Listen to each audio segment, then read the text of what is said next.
Madame, Monsieur, bonjour et bienvenue. Voici les 3 titres retenus dans cette édition.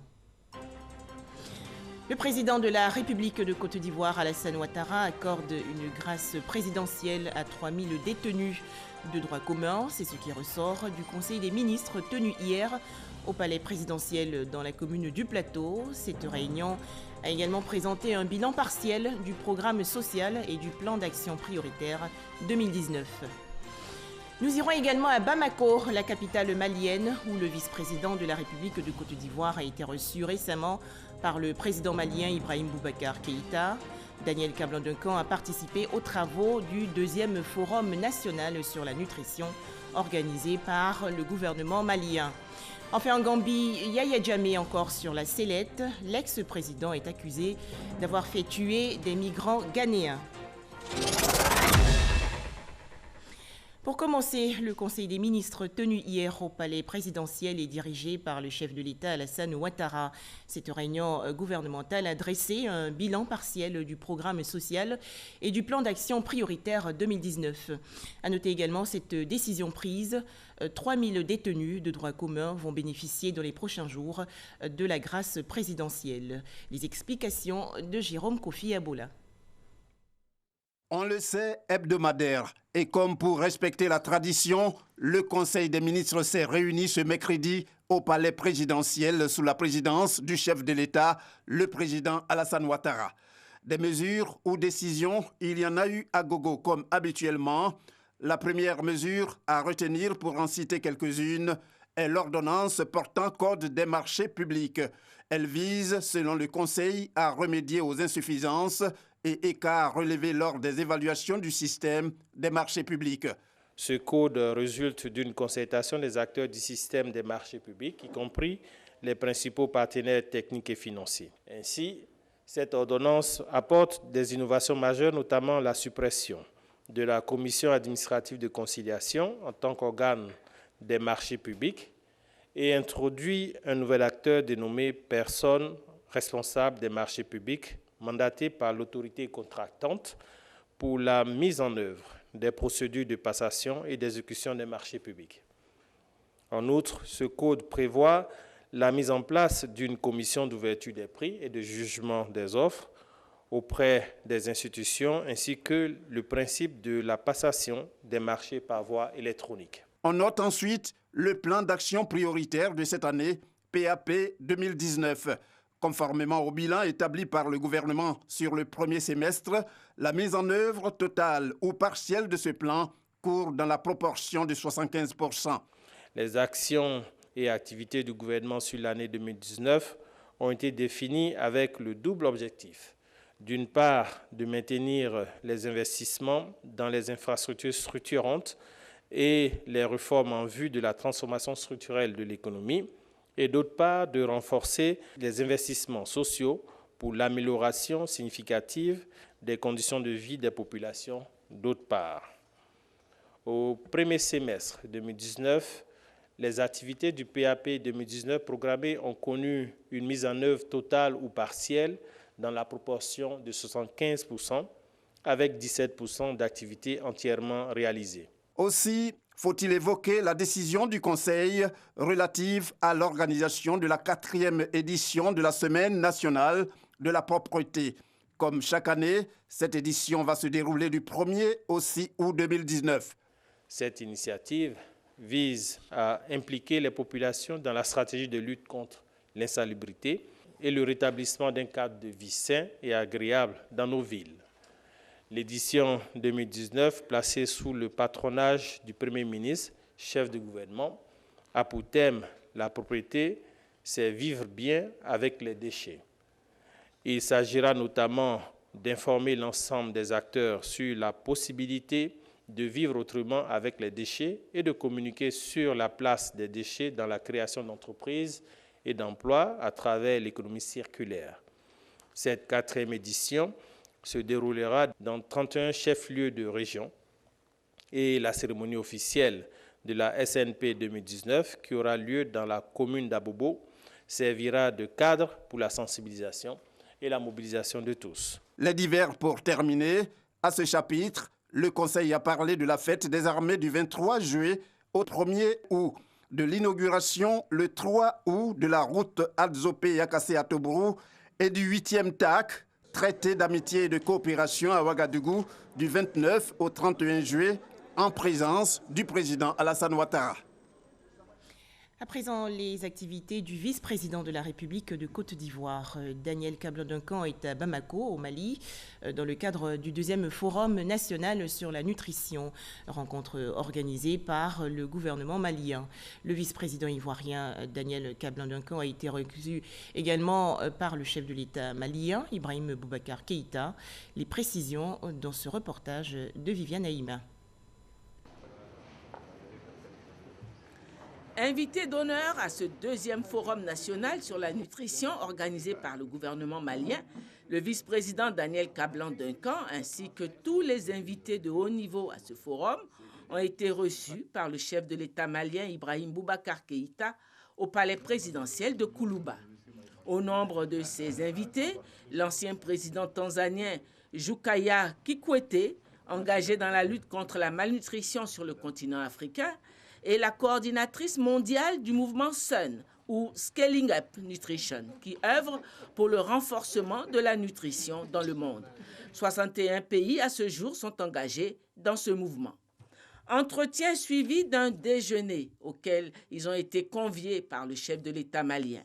Le vice-président ivoirien, par ailleurs président du Conseil national pour la nutrition en Côte d'Ivoire, présent à ce forum, à l'invitation des autorités maliennes pour partager les bonnes pratiques développées par le gouvernement ivoirien en matière de lutte contre la malnutrition, a félicité la détermination du chef de l'État malien à faire de la lutte contre la malnutrition et l'amélioration de la sécurité alimentaire au Mali une priorité politique et financière de sa gouvernance.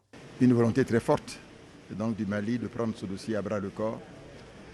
Et ce qui est souhaité, c'est que l'ensemble de la communauté donc, internationale, au niveau donc, des bailleurs de fonds, mais aussi le secteur privé, puisse appuyer l'effort du Mali de manière à ce que les choses aillent de l'avant.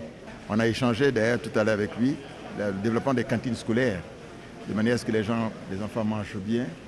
Madame Jada Verbung donnait les expériences des autres pays. Et je crois que c'était l'élément d'échange qui a été très très utile. Nous avons été très heureux d'être ici à Bamako, d'être si bien reçus. J'ai indiqué au président et au Premier ministre qu'il y a le centre qui s'appelle le Centre d'excellence régional pour la lutte contre la faim et la malnutrition, qui a été installé à Abidjan le 25 mars et qui va couvrir, pour le moment, couvre l'Afrique de l'Ouest et l'Afrique du Centre, mais qui pourra donc concerner l'ensemble d'Afrique. Et il permettait donc d'échanger les expériences dans le domaine de la malnutrition et dans le domaine, disons, de la petite enfance. En marge du forum, le vice-président Daniel Kablan-Duncan a eu un long échange avec la coordinatrice mondiale du mouvement SUN, Gerda Verburg, et l'ex-président Jakaya Kikwete dans le cadre du plan d'action du gouvernement ivoirien en matière de lutte contre la malnutrition en Côte d'Ivoire. Bamako, la capitale malienne, accueille donc le Forum national sur la nutrition. Les travaux se tiennent du 23 au 25 juillet autour du thème « Faire de la nutrition une priorité de l'engagement politique et financier au Mali ». La Côte d'Ivoire, on le sait, est représentée par son vice-président de la République. Daniel Kablan-Duncan a prononcé une allocution à l'ouverture des travaux. On retrouve Viviane Haïma. En organisant son 2e Forum national sur la nutrition, ces 23, 24 et 25 juillet à Bamako, le gouvernement malien veut donner un grand coup d'accélérateur à sa lutte contre la malnutrition au Mali, ainsi que l'a annoncé le Premier ministre Boubou Cissé en ouvrant les assises du forum. Invité d'honneur, le vice-président ivoirien Daniel Kablan-Duncan, par ailleurs président du Conseil national pour la nutrition en Côte d'Ivoire. Invité également l'ancien président tanzanien Jakaya Kikwete, la coordinatrice mondiale du mouvement SUN, mouvement pour le renforcement de la nutrition dans le monde, qui regroupe à ce jour 61 pays. Invité aussi des partenaires techniques et financiers, des chercheurs, des acteurs régionaux et locaux, des industriels dans la transformation agroalimentaire, des organisations de la société civile. En un mot, tous les secteurs impliqués dans la lutte contre la malnutrition au Mali. Le thème choisi par le gouvernement malien pour ce 2e forum, faire de la nutrition une priorité politique et financière. Au Mali, en 2019, un enfant sur 5 est atteint de retard de croissance ou malnutrition chronique, plus de 4 enfants sur 5 d'anémie et plus d'une femme sur 2 souffre aussi d'anémie. Le retard de croissance a des conséquences dévastatrices et durables pour les enfants qui en sont atteints, marqués entre autres par un risque plus élevé de souffrir de certaines maladies chroniques comme le diabète et l'hypertension artérielle, un développement physique et intellectuel sous-optimal et finalement à une capacité de production moindre.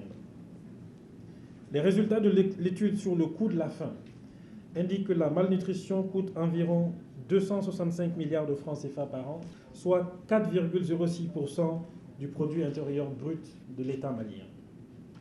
Les résultats de l'étude mettent en évidence les pertes futures que le pays pourrait connaître sur les plans humains et économiques si le niveau de la malnutrition n'est pas maîtrisé.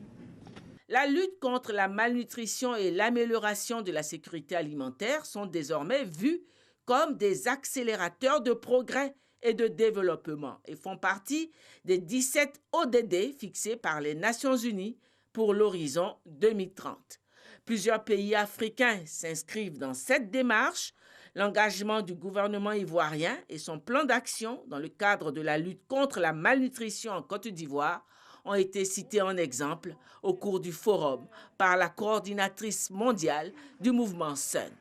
Le vice-président Daniel Kablan-Duncan a été invité à partager l'expérience ivoirienne. Notre pays a opté pour une approche multisectorielle dans la lutte contre la malnutrition qui s'est matérialisée par notre adhésion en juin 2013 au mouvement mondial Scaling Up Nutrition. Depuis cette période, sous la haute égide du président de la République, son Excellence M. Alassane Ouattara, le gouvernement ivoirien a travaillé au respect de ses engagements et à l'atteinte des indicateurs fixés par le mouvement SUN. Le fort engagement politique et institutionnel s'est traduit par la création du Conseil national pour la nutrition, l'alimentation et le développement de la petite enfance. L'ancrage institutionnel et la coordination des initiatives majeures ont été placés à la présidence de la République, sous supervision directe du vice-président de la République, votre serviteur. Convaincu de l'importance d'un bon état nutritionnel pour le développement du capital humain et de son retour sur investissement, le président de la République, son Excellence M. Alassane Ouattara, fait de la lutte contre la malnutrition une de ses grandes priorités et la place au cœur de la lutte contre l'extrême pauvreté et la promotion de la prospérité partagée. Un partage d'expériences avec le Mali et l'ensemble des pays de la sous-région et même du continent. L'espoir est permis de voir l'objectif fin zéro devenir un objectif réalisable en Afrique. La Côte d'Ivoire a célébré officiellement hier la journée mondiale contre le travail des enfants. Cet événement vise à lutter contre les travaux dangereux pour la santé, le développement physique, social et mental des enfants. À noter que pour cette édition 2019, le Comité national de surveillance a passé en revue les progrès accomplis par le pays. Le point avec Marcelin Klein et Walter Amadou Ouattara. La célébration de l'édition 2019 de la Journée mondiale contre le travail des enfants mobilise les acteurs impliqués dans la lutte. La protection et la promotion des droits de l'enfant est au cœur de cette 17e commémoration qui a pour thème « La seule chose qu'un enfant devrait faire travailler est son imagination ». L'Organisation internationale du travail, OIT, salue alors les avancées en Côte d'Ivoire. La Côte d'Ivoire montre chaque jour au monde entier le niveau exemplaire de son engagement à réduire l'ampleur du travail des enfants. Il y a seulement quelques semaines, nous avons assisté sous la présidence de Mme Dominique Ouattara, première dame de Côte d'Ivoire, à la présentation officielle du plan d'action national 2019-2021 contre le travail des enfants. Reconnaissant aux actions de la première dame de Côte d'Ivoire en leur faveur, les enfants souhaitent davantage d'efforts pour leur protection. Le Parlement des enfants est conscient que le gouvernement ivoirien fait de nombreux efforts pour assurer une protection adéquate et durable. Mon rêve le plus profond est d'annoncer à tous mes amis que le travail et l'exploitation des enfants sont définitivement bannis de notre pays. Soutenu par Liramata Bakayoko, ministre de la Femme, de la Famille et de l'Enfant, le ministre de l'Emploi et de la Protection sociale s'est engagé à poursuivre la politique assignée au comité interministériel de lutte contre la traite, l'exploitation et le travail des enfants. L'État de Côte d'Ivoire accorde une place de choix à la protection de la petite enfance et à la promotion des droits de l'enfant à travers un cadre juridique pertinent et la mise en œuvre de politiques et de programmes d'éducation, de formation et de protection sociale. Pour la représentante de la Première Dame, Dominique Ouattara, présidente du Comité national de surveillance des actions de lutte contre l'exploitation et le travail des enfants, CNS, les parents doivent scolariser les enfants au lieu de les faire travailler précocement. La Première Dame voudrait montrer une fois de plus l'attention et l'intérêt tout particulier qu'elle accorde à la question du travail des enfants et son engagement personnel à contribuer à son éradication dans notre pays. Chaque enfant a le droit légitime de jouir de son enfance, de son innocence et de ses rêves d'enfant. Un sketch relatif au thème non au travail des enfants et une visite de l'exposition des tableaux d'art réalisés par les enfants des temps forts qui ont marqué cette commémoration.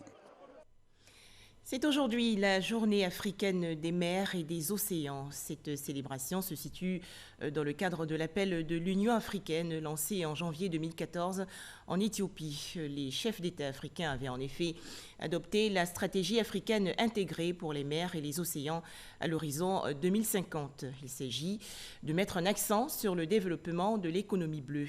En Côte d'Ivoire, pour cette édition 2019, le ministre des Transports, Amadou Koné, explique les grandes lignes de la stratégie maritime intégrée.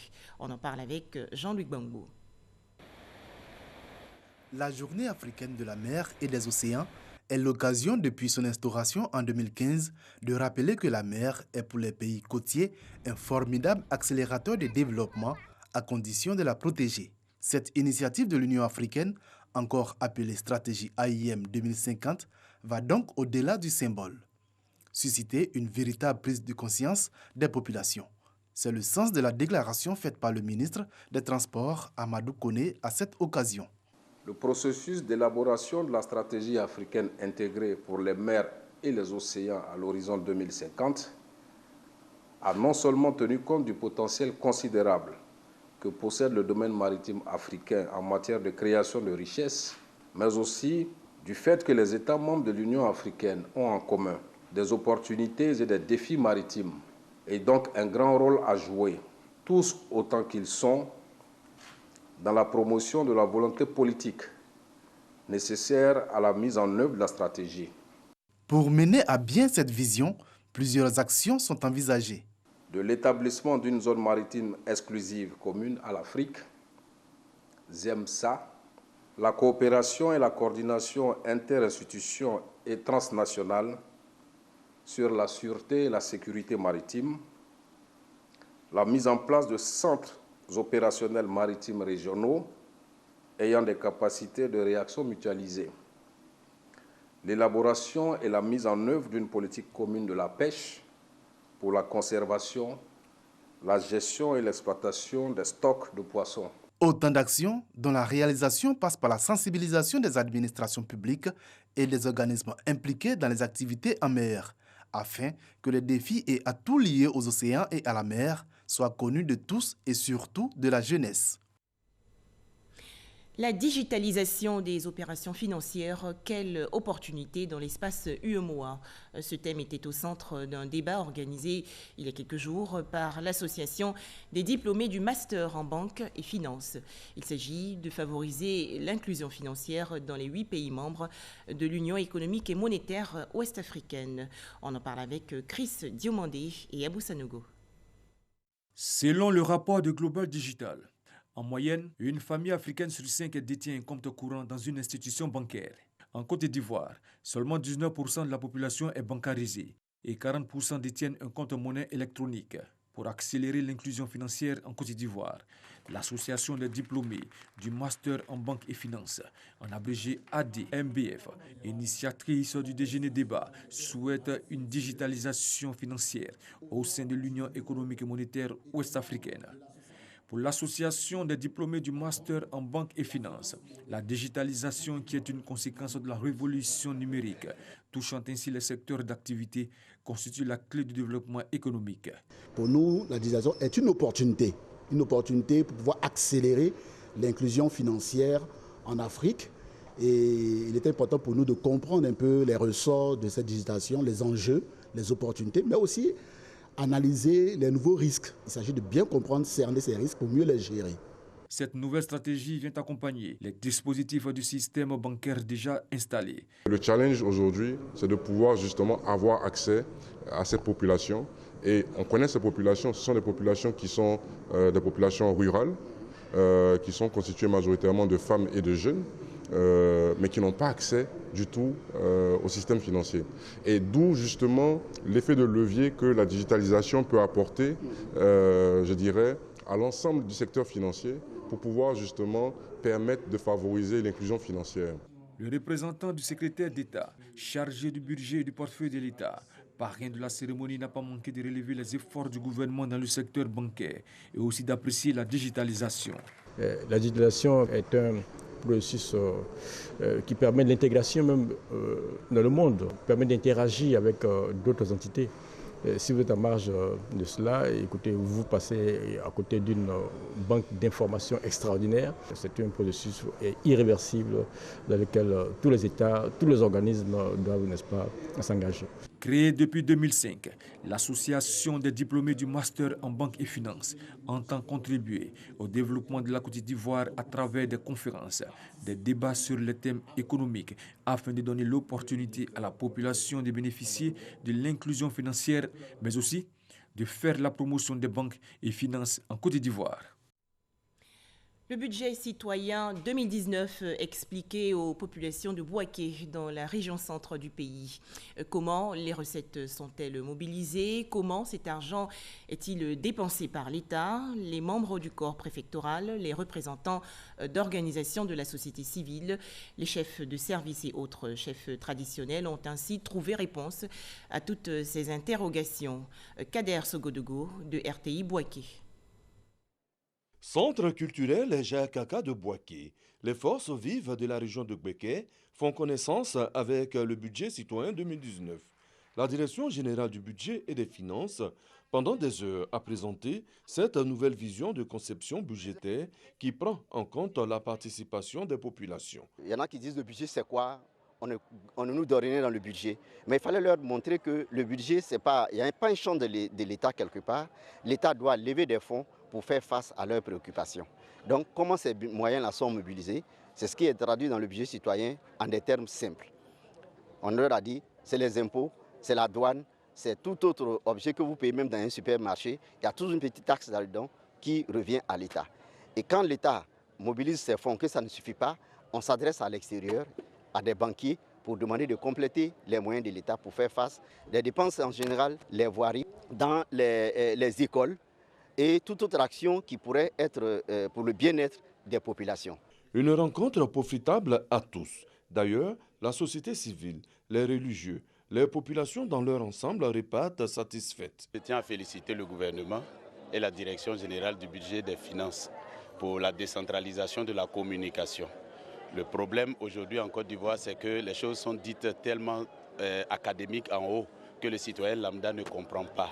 Et si ça vient à nous de cette manière, ça montre que le gouvernement est en train de faire des efforts pour que les différentes populations prennent part aux différentes activités qui peuvent enrichir la Côte d'Ivoire. Dans notre appréciation, ce sont des indicateurs positifs pour la bonne gouvernance.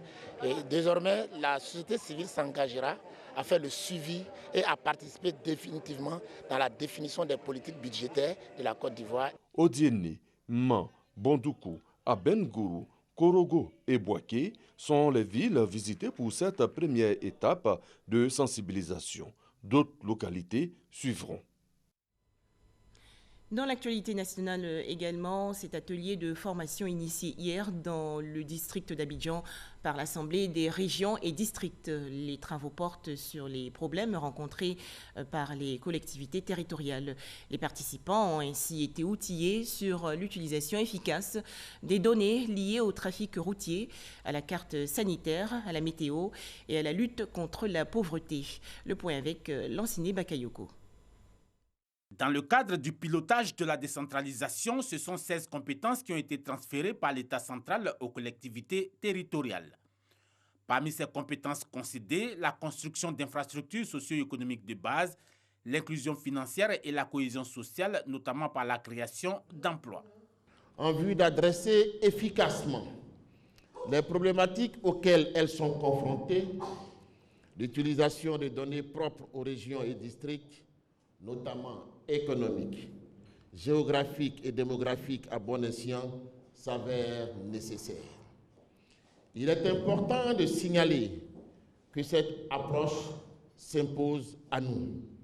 Une approche qui s'impose dans la gouvernance locale, d'autant que de nos jours, les exécutifs décentralisés, inondés d'informations diverses, cherchent avant tout des données justes et pertinentes, pouvant permettre de soutenir un vrai processus décisionnel. Cette séance de formation à l'utilisation efficiente des données se positionne donc comme une véritable opportunité pour les présidents de régions et de districts.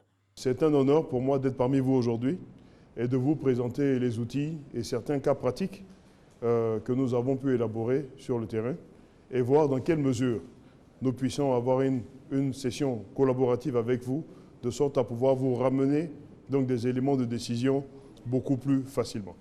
Cette séance sera suivie dans les prochains jours de missions d'évaluation et de propositions techniques. Objectif, résoudre les problèmes de collecte, d'analyse et de partage de données dans les districts d'Abidjan et dans la région du Gbeke. Intéressons-nous à présent au Hajj 2019. Les pèlerins ivoiriens sont arrivés sans encombre en Arabie Saoudite. Ils ont reçu un excellent accueil et sont bien logés. Et récemment, ils ont rencontré Soumaïla Bamba, le consul général de la Côte d'Ivoire à Jeddah. Le point avec Abdoulaye Koné. Dans l'agenda du consul général de Côte d'Ivoire en Arabie Saoudite, une visite aux 9000 pèlerins ivoiriens qui participeront au Hajj 2019. Cette visite ce soir pour constater de visu les conditions de vie de nos pèlerins qui sont arrivés et qui continuent d'arriver en Arabie Saoudite. Nous avons vu des pèlerins très contents, satisfaits des conditions d'hébergement, conditions de restauration, ce qui augure d'un bon accomplissement de leur rite religieux. La Côte d'Ivoire est citée en exemple par les autorités saoudiennes comme l'une des nations qui organise le mieux les sessions du Hajj et le consul de remercier le chef de l'État avant de donner des conseils aux pèlerins. Nous voulons rendre grâce à Dieu et en même temps adresser tous nos remerciements au chef de l'État, le président de la République, son Excellence Alassane Ouattara, qui a offert à ces pèlerins les conditions optimales pour l'accomplissement de leur Hajj. Nous avons invité nos parents à s'aligner sur les recommandations que les encadreurs religieux leur donneront, également à s'inscrire dans le cadre des lois du Royaume d'Arabie Saoudite. Et la température en ce moment à l'ombre est de 50 degrés. Nous leur avons demandé donc de ne pas oublier de s'hydrater, même lorsqu'ils n'ont pas soif. Tous les pèlerins, ou presque, sont déjà présents en terre médinoise. Ils prendront le départ vers la Mecque pour l'accomplissement du Hajj. En image, l'actualité en Gambie. Une trentaine de migrants originaires du Ghana ont été exécutés sommairement par une unité paramilitaire, et cela sur ordre de Yahya Jammeh, alors président de la République. C'est ce qu'ont affirmé hier deux anciens membres de la garde présidentielle devant la commission Vérité et Réconciliation gambienne. Et c'est la fin de ce journal. Merci de nous avoir suivis.